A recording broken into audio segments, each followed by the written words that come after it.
Ce programme vous est offert par la Fondation MTN. Everywhere you go.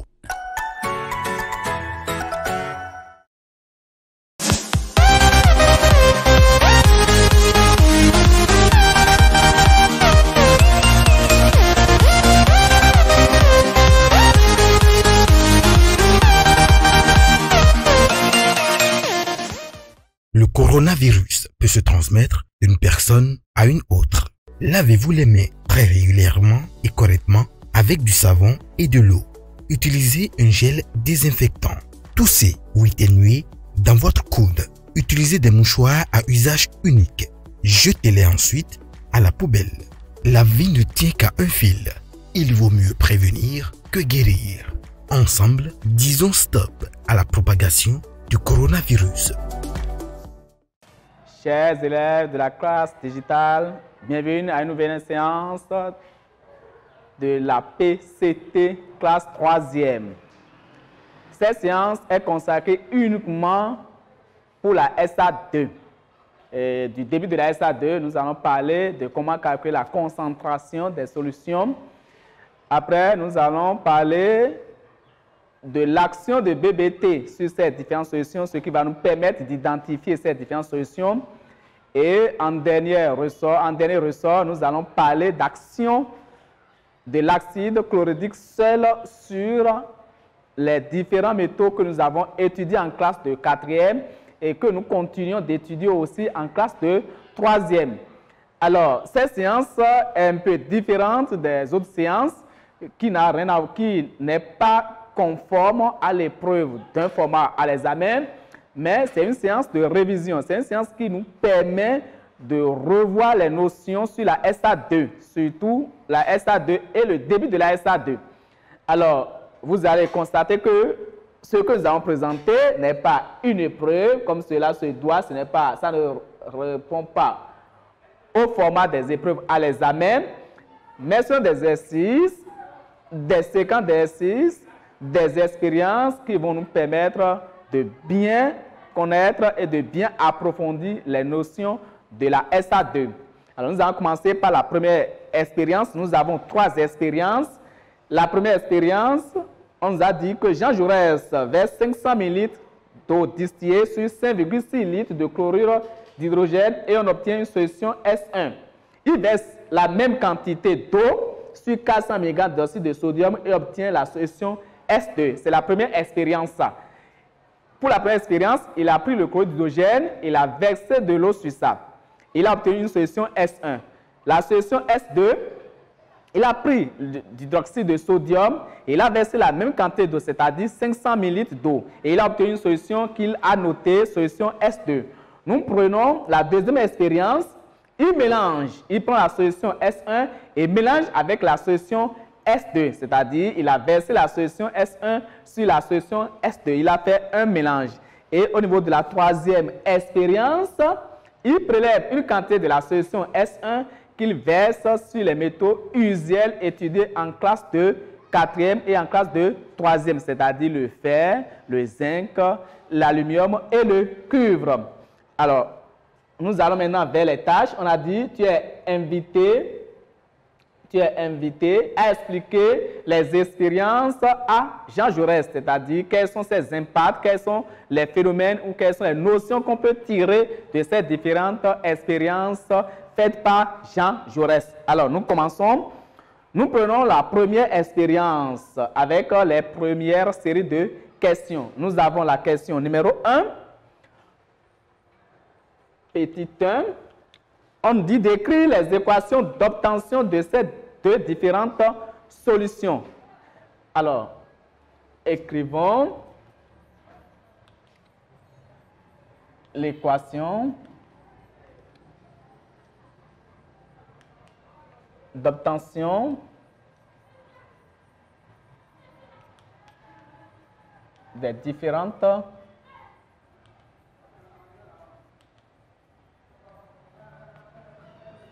solutions.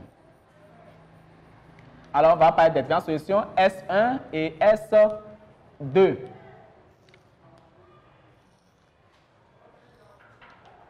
En classe, nous avons parlé de protocole d'obtention de ces solutions. Mais ici, ce que nous n'avons pas parlé de protocole. Nous avons simplement écrit les équations d'obtention. La séance prochaine, nous allons aussi parler encore de ces protocoles-là. Alors, on a dit, il verse de l'eau sur le chlorure d'hydrogène. De l'eau distillée sur le chlorure d'hydrogène. Donc, la solution S1. Au niveau de la solution S1, nous avons le chlorure d'hydrogène dont la formule est HCl plus l'eau. Et nous obtenons H3O plus Cl moins. Alors, nous avons le chlorure d'hydrogène qui est le soluté gazeux. On verse de l'eau sur le soluté gazeux et nous obtenons la solution d'acide chlorhydrique dont la formule est H3O plus Cl moins. Au niveau de la solution S2, nous avons l'hydroxyde de sodium, la soude bien sûr. Ici, l'eau joue le rôle de catalyseur et nous obtenons Na plus OH moins. Alors, ici, l'eau ne participe pas à la réaction. L'eau joue le rôle de catalyseur, c'est-à-dire permet d'écarter les différents ions présents. Donc, nous obtenons Na plus OH moins. Elle ne participe pas à l'équation comme dans ce cas. Dans ce cas, on constate que H2O fait partie intégrante de l'équation. C'est pour ça que nous avons 3H ici, nous avons 3H ici aussi. Voilà. Alors, donc, il faut faire cette différence. Et après, on obtient alors des solutions H3 plus Cl moins et une solution Na plus OH moins. On demande de donner les ions présents dans ces différentes solutions. Les ions présents. Les ions présents. Alors, on nous a appris en classe de 4e qu'on appelle ion tout atome ou groupe d'atomes ayant perdu ou gagné un ou plusieurs électrons. Alors, les ions, ce sont des atomes chargés positivement ou négativement. Il faut faire la différence entre ce qu'on appelle ion et atome. Atomes, ce sont des corps chargés neutres, qui ont des charges neutres, électriquement neutres.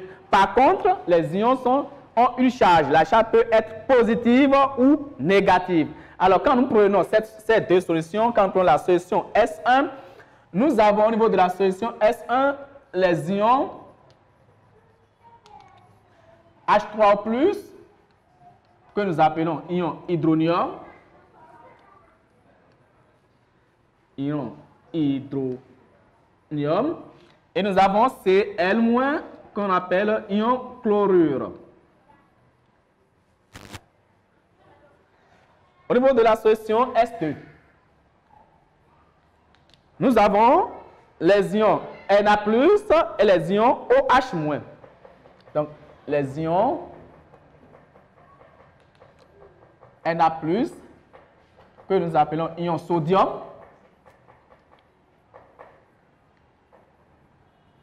et les ions OH-, que nous appelons ion hydroxyde.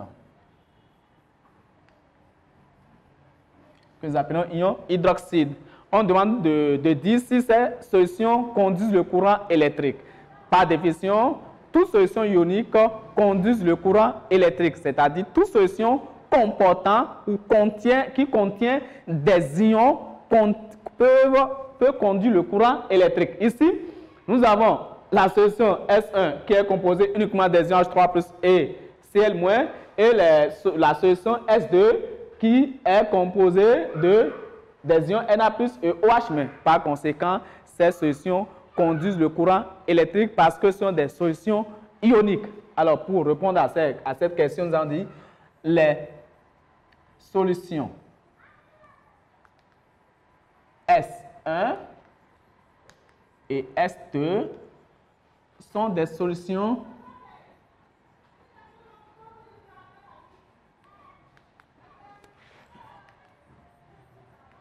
ioniques. Alors, elles conduisent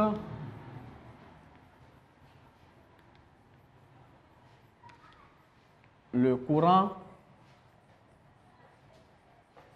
électrique.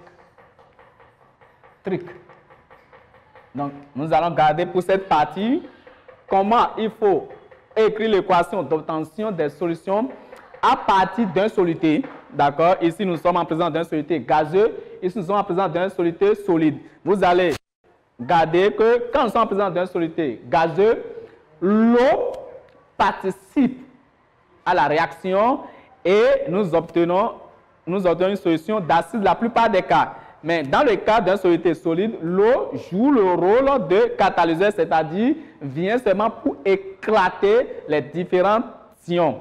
Alors, en conclusion, nous pouvons aussi garder que toute solution qui comporte des ions peut conduire le courant électrique. Donc, toute solution ionique est conductrice du courant électrique. Donc, voilà ce que nous pouvons garder au niveau de cette petite question.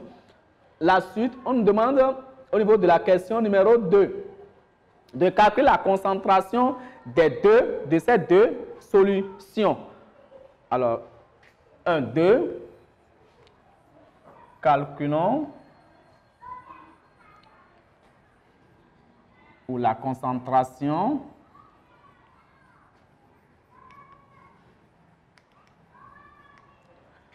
de chaque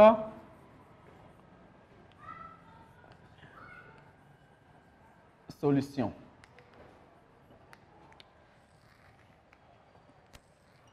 Bon, la solution S1, sa concentration sera dénommée C1 et la solution S2, sa concentration sera dénommée SC2. Alors, solution S1,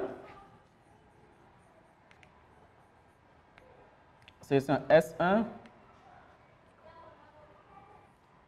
C1 égale à nombre de moles sur volume 1. On met 1 pour montrer que c'est la première solution. Nous allons regarder la solution S1, c'est quel genre de solution? La solution S1, c'est la solution d'acide chlorhydrique. Et qu'est-ce qui a été dissous? Quel est le soluté? Quelle est la nature de soluté qui a été dissous pour pouvoir obtenir cette solution? Quand nous regardons bien, le soluté qui a été dissous, c'est un soluté gazeux parce que c'est l'HCl gazeux dont on a donné le volume. Donc, on peut dire alors que le nombre de moles serait égal alors le gaz du soluté dégagé, le gaz du soluté dissous sur le volume molaire moléculaire. D'où la concentration C1 devient alors volume de HCl dissous sur volume molaire moléculaire fois le volume de la solution. Donc, c'est ça que nous allons encadrer. Et d'une façon générale, nous allons garder que lorsque nous sommes en présence d'un gaz, alors pour calculer la concentration, ça fait volume du gaz dissous sur le volume molaire moléculaire fois le volume de la solution, qui n'est rien d'autre que le volume de l'eau, parce que nous sommes en classe de 3e et nous étudions uniquement les solutions aqueuses, c'est-à-dire les solutions dont le solvant est l'eau. Alors, application numérique, nous en faisons l'application numérique. Le volume de HCl, ça fait combien? Ça fait 5,6 litres selon les informations que nous avons. Ça fait 5,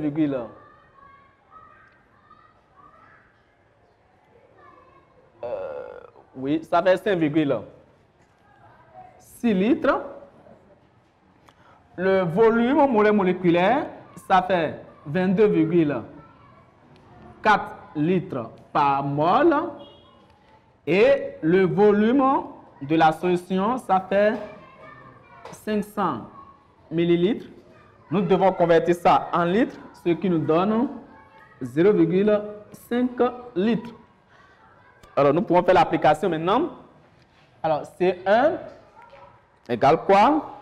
Ça fait 5,6 litres sur 22,4 fois 0,5. Alors, quand nous faisons le calcul, ça nous donne, c'est quoi? Ça nous donne 0,5 mol par litre. La concentration est en mol par litre. Donc, la concentration de la solution numéro 1, S1, c'est 0,5 mol par litre. Nous allons évoluer, nous allons calculer la concentration de la solution S2. Donc, nous prenons solution S2. C2 égale à nombre de moles, toujours notre formule initiale, nombre de moles sur volume. Or, ici, quelle est la nature de la solution que nous avons en présence de nous? Nous avons une solution dont le soluté est un solide. Alors, solide parce qu'on nous a donné, on nous a parlé de masse. On nous a dit, il verse la même quantité d'eau sur 400 mg d'hydroxyde de sodium. Ça veut dire que le soluté est un solide. Donc, le nombre de moles devient, de ce point de vue, petit m sur grand m. D'où la concentration C2 égale alors petit m sur grand m fois V2. Notons à partir d'ici que le volume V2 ici, ce n'est que le même volume que le volume de la solution S1. Alors, en application numérique, masse égale à 400 mg, ce qui est égal à 0,4 g. Nous avons la masse molaire moléculaire qui n'est rien d'autre que la masse molaire moléculaire du corps qui a été dissous. Et le corps qui a été dissous ici, c'est l'hydroxyde de sodium, c'est-à-dire NaOH. Alors, sa masse molaire moléculaire est égale à, on a appris cela depuis la classe de 5e. Ça fait la masse de Na plus la masse de O plus la masse de H. La masse de Na c'est 23. La masse de O, c'est 16, plus la masse d'hydrogène qui est 1. Donc, le tout, ça donne 40 grammes par mol. Et comme l'a dit l'énoncé, le volume V2 n'est rien d'autre que le volume V1 qui est égal à 500 ml, soit 0,5 litres. Alors, la concentration C2 égale alors 0,4 sur 40 fois 0,5. Alors, tout calcul fait, ça fait 0,02 mol par litre. Voilà. Alors, nous avons retenu alors que pour calculer les concentrations, on peut utiliser nombre de moles sur volume. D'ailleurs, c'est ça que nous avons utilisé dans les deux cas. Mais ça va dépendre alors maintenant du soluté qui a été dissous, c'est-à-dire de la nature du soluté qui a été dissous. Si le soluté est un solide, la concentration devient automatiquement petit m sur grand m fois V. Mais si le soluté est un gaz, la concentration devient alors V du gaz dissous sur V0 fois V qui n'est rien d'autre que le volume de la solution. Nous allons évoluer un peu dans ce que nous avons ici. On nous a dit de donner, nous sommes au niveau de la deuxième question qui a trait un peu avec la, comment je vais dire, avec la deuxième expérience. Alors au niveau de la deuxième expérience, il mélange la solution S1, c'est-à-dire la solution de l'acide chlorhydrique, avec la solution d'hydroxyde de sodium. Alors quand il mélange ces deux solutions, qu'est-ce qu'il constate? On a dit il a versé 25 ml de la solution S1 sur la solution S2. Alors ici, il faut regarder bien quelle est la première solution. Ici, la première solution choisie, c'est la solution S2.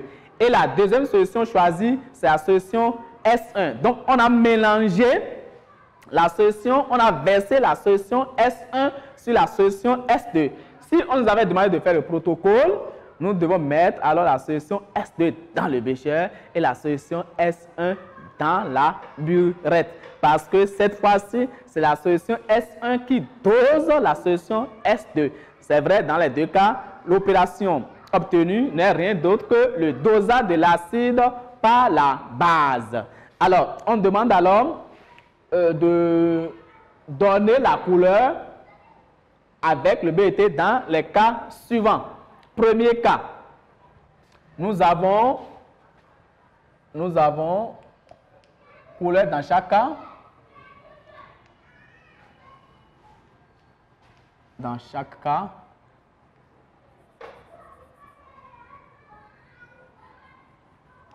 Dans chaque cas. Bon, premier cas, avant qu'on ne verse S1 sur S2. Ça, c'est le premier cas, ça. Nous sommes en présence de quelle solution? C'est la première question que nous devons nous poser. Nous sommes en présence de la solution d'hydroxyde de sodium. Parce que la solution S2, c'est la solution d'hydroxyde de sodium. Et la solution d'hydroxyde de sodium est une solution dans laquelle les ions hydroxyde de sodium sont en grande quantité. Alors, par conséquent, c'est une solution basique. Et étant donné que c'est une solution basique, avec le BBT, ça va donner une coloration bleue. Le BBT, en présence d'un acide, donne une coloration bleue. En présence d'une solution acide, donne une coloration jaune, mais dans un milieu vert, donne une coloration verte. Or, ici, nous sommes en présence d'une solution d'hydroxyde de sodium qui n'est rien d'autre qu'une solution basique. Alors, quand on va verser le BBT, on aura alors une coloration verte. On aura une coloration bleue. Une coloration bleue parce que le BBT donne une coloration bleue avec, dans un milieu basique. Alors, avant qu'on ne verse S1 sur S2, le milieu est alors, le milieu est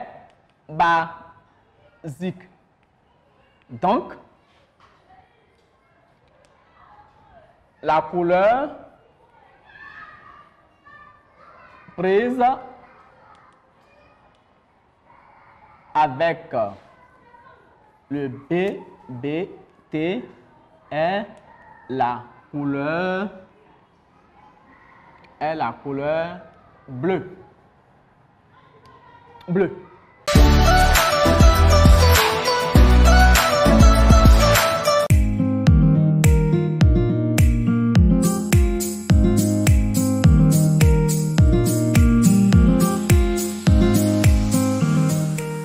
Le 16 février 2018, la Fondation MTN lançait à Parakou la phase de déploiement du projet Génération numérique. Initié en 2016, ce projet, mis en œuvre en partenariat avec l'Agence béninoise du service universel des communications électroniques et de la poste, ABSUCEP, est la contribution de la Fondation MTN à l'amélioration de la qualité de l'éducation par l'éthique dans le système éducatif béninois. L'existence de Tecla numérique a été pour nous principalement un élément de motivation, parce que nous sommes servis de l'existence de Tecla numérique pour sélectionner les meilleurs élèves de notre classe et nous les encadrons, nous les faisons encadrer à la salle numérique par un professeur qui leur permet de faire des recherches, sur l'enseignement qu'ils reçoivent en classe.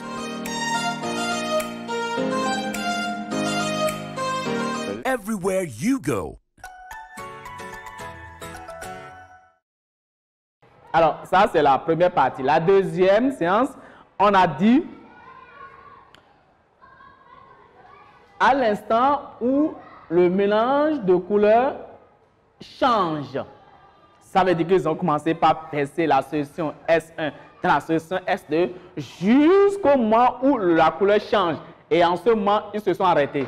On demande quelle serait la couleur. Alors, quand nous sommes à ce niveau, nous sommes en présence d'un milieu neutre. Et le BBT en présence d'un milieu neutre donne une coloration verte. Alors, lorsque nous changeons alors au changement de couleur, ça fait le deuxième cas, au changement de couleur, le milieu est neutre. Le milieu est neutre. Alors, la couleur prise par le mélange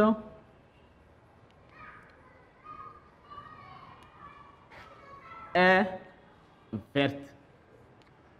Est verte. Donc voilà le deuxième cas. Et là, c'est ça qui est plus même utilisé dans les laboratoires parce que normalement pour fabriquer des objets ou des produits consommables, on tient compte de ce facteur. Est-ce que le milieu est neutre? Lorsque vous allez évoluer un peu dans les autres classes, on va utiliser d'autres éléments. N'allons plus parler de BET simplement, mais on va utiliser d'autres éléments. Troisième cas, et ils nous ont dit de dire et explique ce qui s'est passé. Alors, qu'est-ce qui est arrivé à ce niveau-là? Il y a les ions OH- qui étaient présents au début. Lorsque nous sommes dans un milieu basique, on a commencé par verser de la solution acide dans ce milieu. Arrivé à un moment donné, les ions H3+ ont neutralisé les ions OH-. Et ils sont venus à un niveau. C'est ça qui a créé le changement. Donc nous sommes alors à ce niveau, nous sommes à ce qu'on appelle équivalence acide-base. C'est-à-dire les ions apportés par les ions H3+ apportés par les solutions acides est égal au nombre des ions apportés par la solution basique OH-. Donc il a une neutralité. Donc nous sommes à l'équivalence acido-basique. On nous a dit alors que à ce niveau, nous sommes à l'équivalence acide-base, c'est-à-dire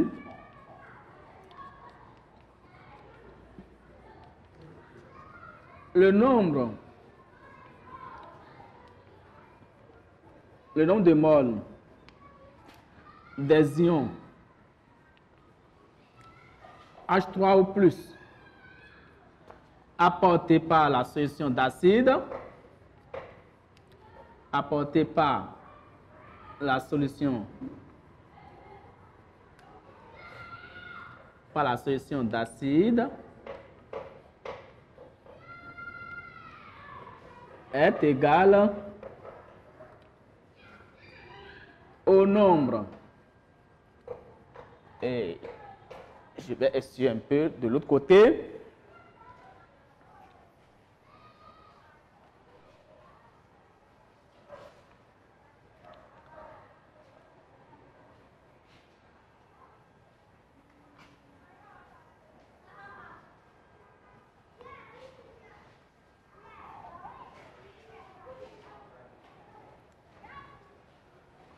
alors, nous avons dit que le nombre de moles des ions H3+ apportés par la solution d'acide est égal au nombre de moles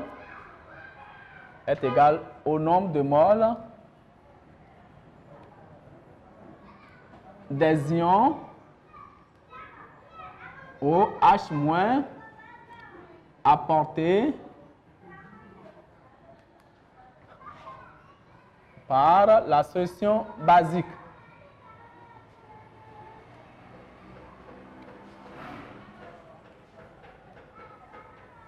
Par la solution basique. Voilà ce qui s'est passé, ce qui est arrivé. Donc, bref, c'est ça qu'ils nous ont demandé d'expliquer. Alors, ils n'ont pas fini. Ils ont continué toujours à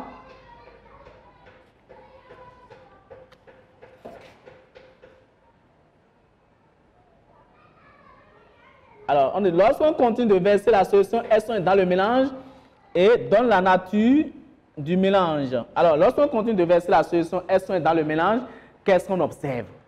On va constater qu'on était déjà dans un milieu basique.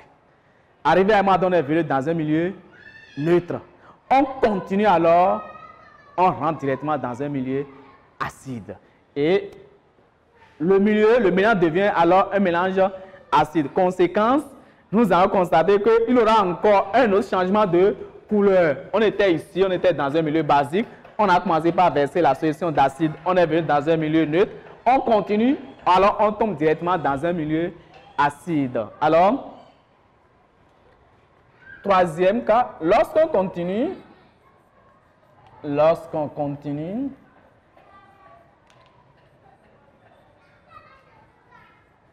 de verser la solution S1 sur la solution S2 après l'équivalence,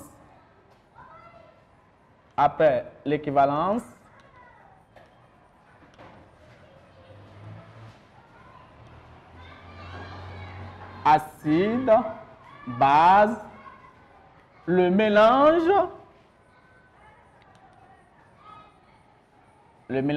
devient acide et la couleur prise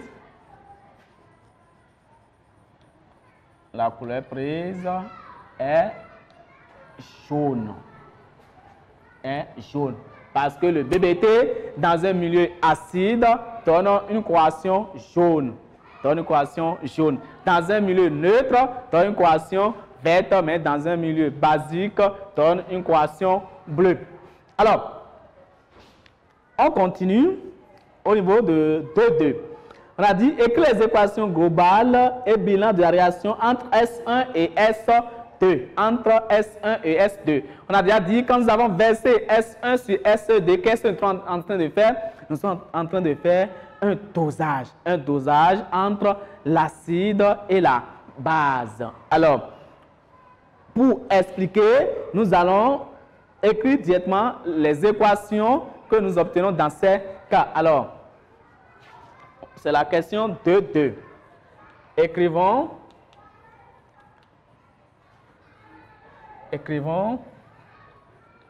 les équations globales et bilan à l'équivalence.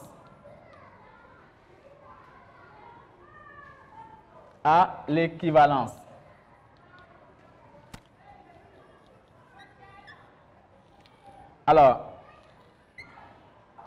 à l'équivalence, nous avons quoi? Nous avons l'acide plus la base, ce qui nous donne Na plus Cl moins plus 2H2O. Donc, il y a la formation de chlorure de sodium plus la formation de 2 molécules d'eau. Ça, c'est l'équation, attention, ça, c'est l'équation globale, ça. On va mettre équation globale ici.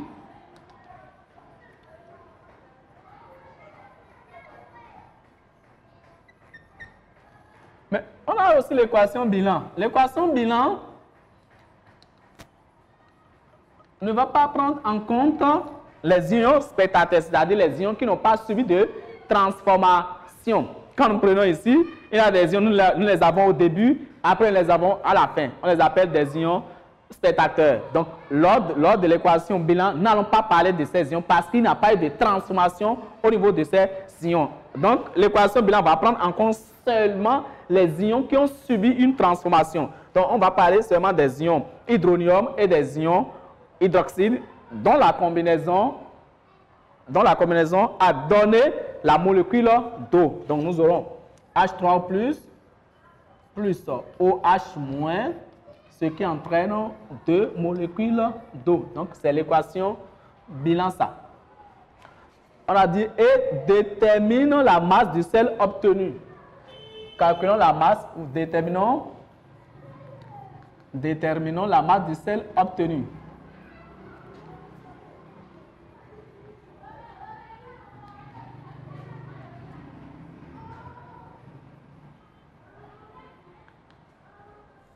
Nous avons que par définition, pour calculer la masse, on utilise seulement le nombre de moles égal à petit m sur grand M. Nous avons N de NaCl égale à M de NaCl sur grand M de NaCl, donc, ou d'où, donc M de NaCl égale à petit m de NaCl fois grand M de NaCl. Or, c'est à l'équivalence que nous avons obtenu le nombre de moles de NaCl. À l'équivalence, alors, le nombre de moles de NaCl est égal à CaVa ou est égal à CbVb. Or, NaCl, nombre de moles de NaCl est égal à CaVa égal à CbVb à l'équivalence. D'où masse du sel formé est égale à CaVa fois M de NaCl. Dans ce cas, l'élève est libre d'utiliser CaVa, vous êtes libre d'utiliser CaVa ou CbVb. Dans tous les cas, soit vous prenez CaVa ou vous prenez CbVb. Vous ne choisissez pas CaVb, non. On prend CaVa, c'est-à-dire le nombre de moles de l'acide à l'équivalence ou le nombre de moles des ions OH- à l'équivalence. Et vous calculez. Application numérique, nous avons le Ca qu'on avait déjà calculé qui est égal à 0,5 mol par litre. Nous avons le Va à l'équivalence qu'ils ont utilisé. Ils ont dit qu'ils ont prélevé, Va, c'est Va 0, ils ont utilisé 25 millilitres, c'est-à-dire 25 millilitres, ce qui donne 0,025 litres. Nous avons masse de NaCl qui est égale à 58,5 grammes par mol. Donc, quand nous faisons le calcul, M de NaCl est égal à 0,5 fois 0,025 fois 58,5. Donc, M de NaCl égale, quand nous faisons le calcul, on obtient 0,73 125. 0,73 125 grammes, soit M de NaCl. On peut convertir ça en milligrammes, hein, ce qui donne 730,25 milligrammes. Donc, on peut encadrer, on peut utiliser ça ou on peut utiliser ça. Bon, dans tous les cas, les deux sont justes. La question suivante. Nous tombons sur l'expérience 3. On a dit, explique ce que tu observes au niveau de l'expérience 3 pour chaque métal. Au niveau de l'expérience 3, on a versé de l'acide chlorhydrique sur le fer, le zinc, l'aluminium et le cuivre, les 4 métaux. Alors, qu'est-ce que nous allons observer? D'une façon générale, on a appris en classe que l'acide chlorhydrique dilué à chaud ou à froid attaque les métaux tels que le fer, le zinc, l'aluminium et les transforme en des solutions métalliques. Mais ça n'a pas d'effet sur le cuivre. Alors, quand nous faisons référence à notre cours, alors on peut expliquer facilement ce qui s'observe au niveau de l'expérience 3 lorsqu'on verse l'acide chlorhydrique sur ces différents métaux. Alors,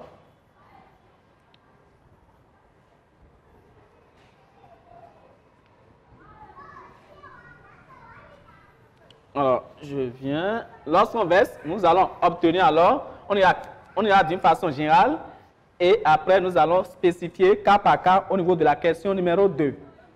Alors, 3, 1. Action de l'acide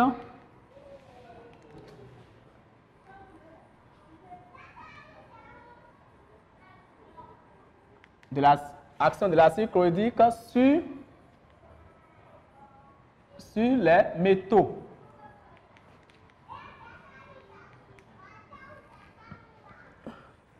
Alors, l'acide chlorhydrique, qu'on l'a dit, sur le fer, le zinc, l'aluminium, les transforme en des solutions métalliques, d'accord, accompagnées du dégagement d'un gaz abondant de dihydrogène. Mais l'acide chlorhydrique n'a pas d'action sur le cuivre. Donc, nous allons obtenir alors S1 étant la solution d'acide chlorhydrique aura les mêmes réactions qu'une solution d'acide chlorhydrique. Alors, on va mettre alors que l'acide chlorhydrique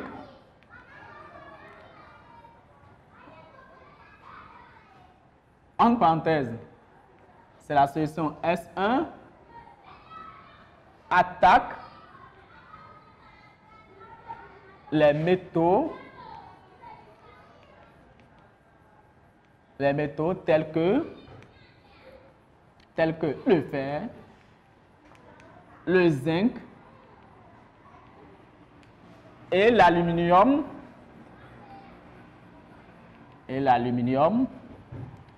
et les transforme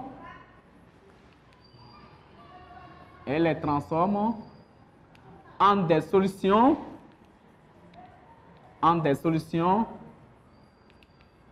métalliques,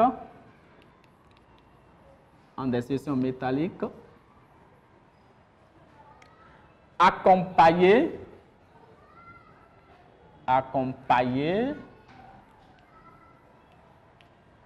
d'un abondant dégagement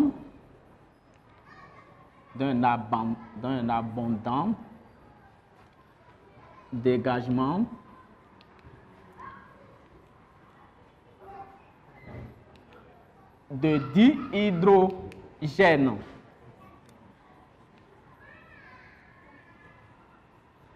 D'un abondant dégagement de dihydrogène.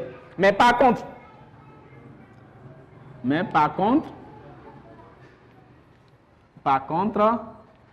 S1, en parenthèse, l'acide chlorhydrique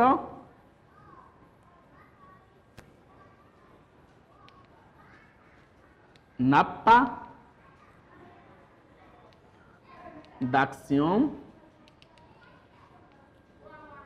sur le cuivre. Et c'est pour ça qu'il est conseillé de conserver les solutions d'acide dans le cuivre, dans des récipients à cuivre ou dans des bocaux à cuivre, dans des bocals à cuivre. Je vais évoluer un peu. On a dit d'écrire les différentes équations globales et bilan pour chaque métal dans le cas du possible. Alors, dans le cas du possible ici, dans le cas du cuivre, il n'y aura pas d'équation parce que l'acide chlorhydrique n'a pas attaqué le cuivre. Mais nous allons écrire les différentes équations au niveau du fer, du zinc et de l'aluminium.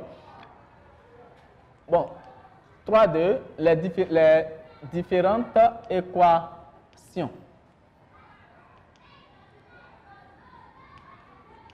Les différentes équations. Alors, sur le fer, nous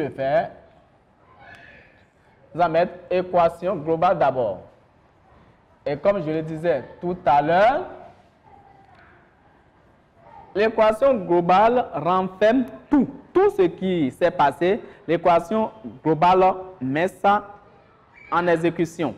Alors, je prends le fer, ça fait 2 H3 plus Cl- plus le fer et on obtient Fe2 plus 2Cl- accompagné du dégagement du dihydrogène plus la formation de molécules d'eau. Ça, c'est au niveau de l'équation globale, ça. Équation bilan maintenant. Comme je disais tout à l'heure, l'équation bilan va résumer ce qui est arrivé. Donc, nous avons les ions H3+, c'est-à-dire l'acide qui agit sur le fer, et on obtient des ions Fe2+, et de la molécule d'eau, accompagnée du dégagement du dihydrogène. C'est que les aimants, ici nous avons CM- qui est spectateur, parce qu'on retrouve CM- ici, on retrouve CM- là. Donc il n'y a pas eu de transformation. L'équation globale, l'équation bilan ne va pas parler de ça. Alors nous avons 2H3+, plus le Fe, ce qui entraîne Fe2+, plus le dihydrogène, plus la molécule d'eau qui se forme. Voilà, vous avez vu, on a extrait simplement de l'équation globale, l'équation bilan. Vous avez vu, on a laissé seulement l'ion spectateur, c'est-à-dire l'ion que nous avons au début et nous l'avons encore eu à la fin. Au niveau de, sur le zinc, nous n'allons pas nous gêner parce que quand j'arrive à écrire l'équation globale de l'acide chlorhydrique sur le fer, c'est facile pour le zinc aussi. Alors, on ira rapidement. Alors, ça fait DH3+, plus Cl-, plus le zinc, et on obtient Zn2+, plus 2Cl-, plus le dihydrogène, plus 2 molécules d'eau. Équation bilan. Équation bilan. Ça fait 2H3+, plus Zn, ce qui donne Zn2+, plus H2, plus 2H2O. Nous allons vite évoluer. On va écrire OU.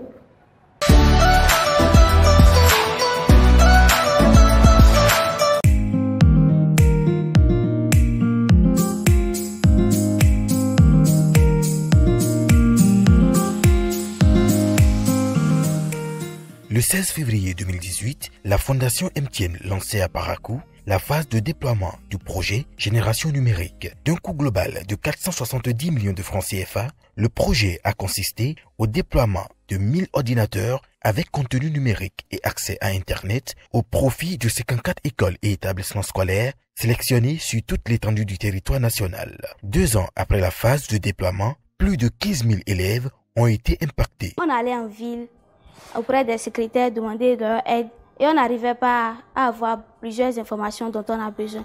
Mais maintenant, nous avons ces outils au sein de notre collège qu'on utilise à tout moment, au moment opportun où on en a besoin et on en tire de bonnes informations par rapport à ce qu'on veut. La salle informatique nous est d'une grande utilité au lycée militaire. Elle nous permet tout d'abord de faire des recherches documentaires qui nous serviront dans nos divers exposés. Elle nous permet aussi d'être au courant de ce qui se passe dans le monde. Everywhere you go.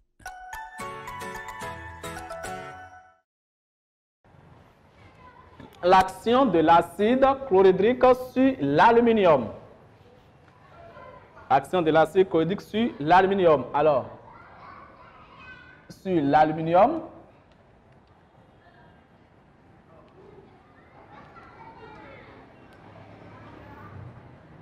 équation globale.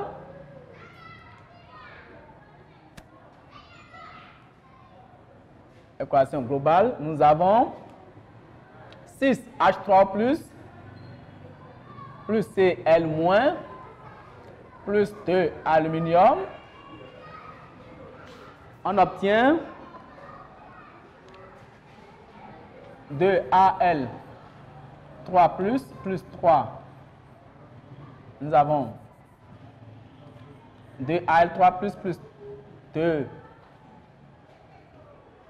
Que j'écris 2Al3+, plus 3Cl-, plus le dihydrogène,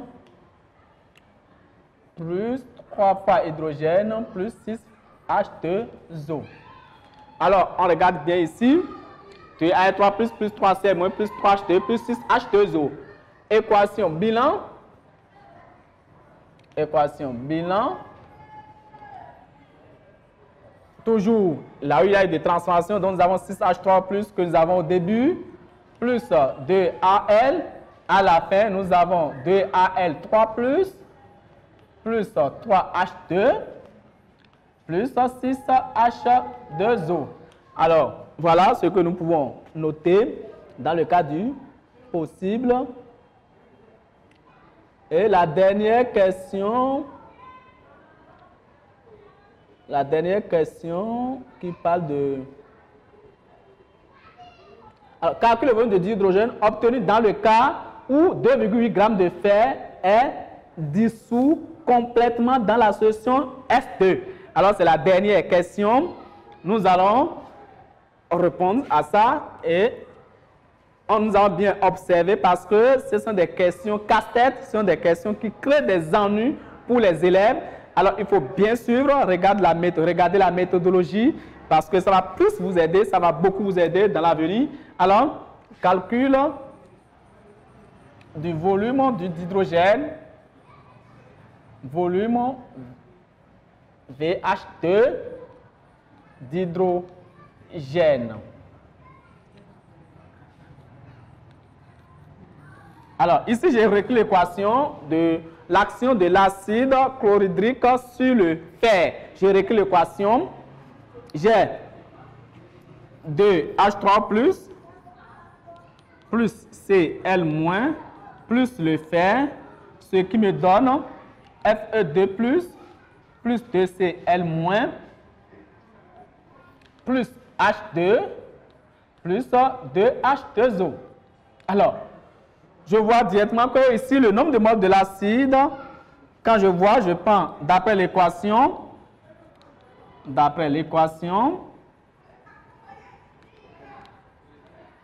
on a le nombre de moles de l'acide, c'est-à-dire le nombre de moles des ions H3 plus sur 2, parce que j'ai 2 ici, égale au nombre de moles des ions, au nombre de moles de H2 sur 1. Or, nous avons le nombre de moles de H3 plus qui est égal à CaVa et le nombre de moles de H2 qui est égal au volume de H2 sur V0.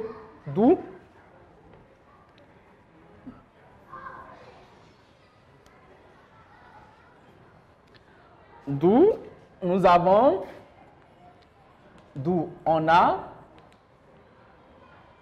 CaVa sur 2 égale à VH2 sur V0. Et à partir de là, nous avons VH2 égale alors à CaVa fois V0 sur 2. Nous encadrons et nous faisons l'application numérique. Alors, Ca égale à 0,5 mol par litre, ça n'a pas changé. Va, ils ont prélevé un volume.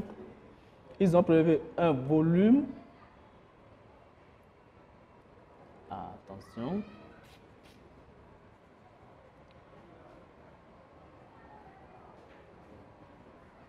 Vraiment, le truc là me crée un peu d'ennui.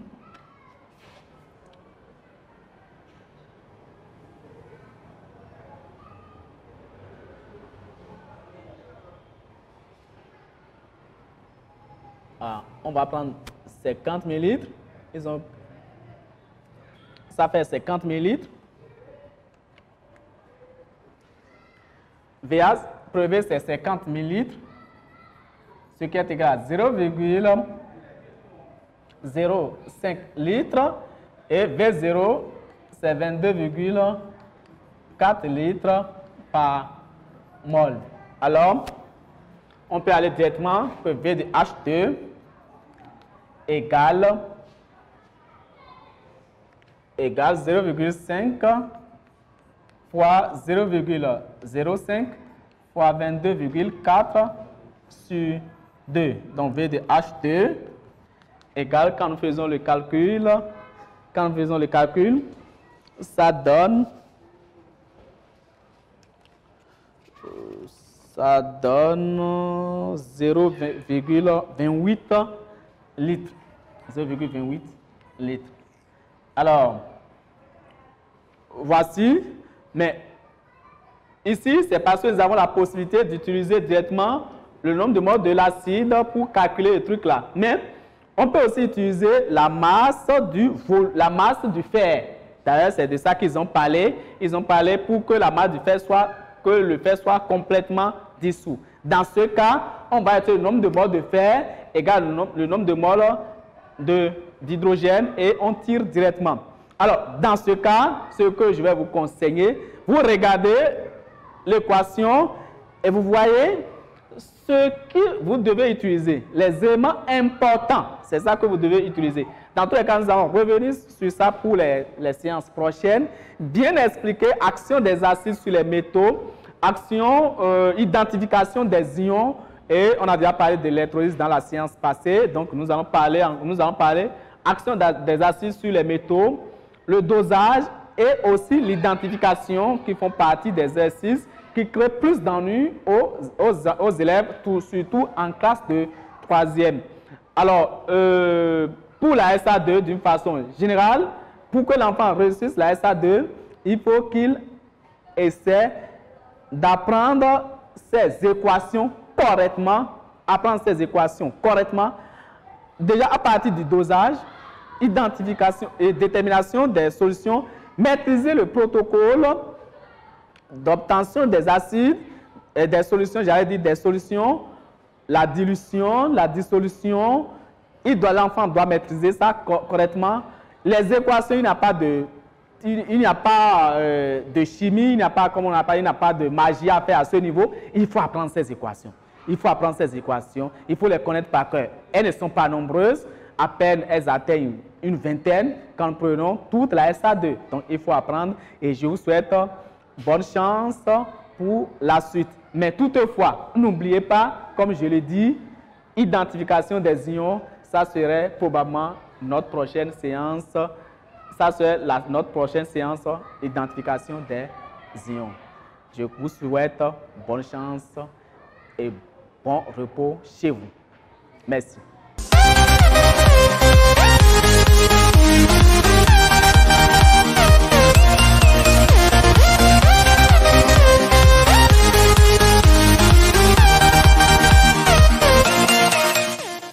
Ce programme vous est offert par la Fondation MTN. Everywhere you go.